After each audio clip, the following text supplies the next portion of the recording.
Ni kweli kwenye ukoo wako hajawahi kutokea tajiri yoyote, lakini wewe unatizama hii video ndio tajiri wa kwanza ambaye unaenda kuvunja laana ya ukoo wa familia yako. Wewe unayetizama hii video ni mtu ambaye unaenda kukata laana zote ambazo mababu zako, bibi zako, wazazi wako wameweza kuishi katika hizo laana, na ndio maana nyinyi mnateseka. Wewe utaenda kuwa tajiri wa kwanza kwenye familia yako, na wewe ndiye utakayeenda kutoa laana za magonjwa, laana za umaskini, laana zote za watu kuto kusoma kwenye familia yako. Kwenye familia yako hakuna kiongozi yoyote wa serikali ashaye kutokea. Kwenye familia yako hakuna daktari, mtu yoyote mkubwa ashaye kutokea kwenye familia yako. Kwenye familia yako hakujawahi kuwa na tajiri yoyote. Wewe ndiye utakayeenda kuwa tajiri wa kwanza kwenye familia yako, lakini tu ukiamua kuanzia leo na ukijitambua, ukijijua wewe ni nani.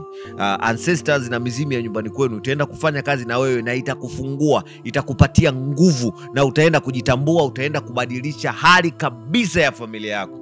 Na tumebakiza mwezi mmoja tu ambao tunauanza leo.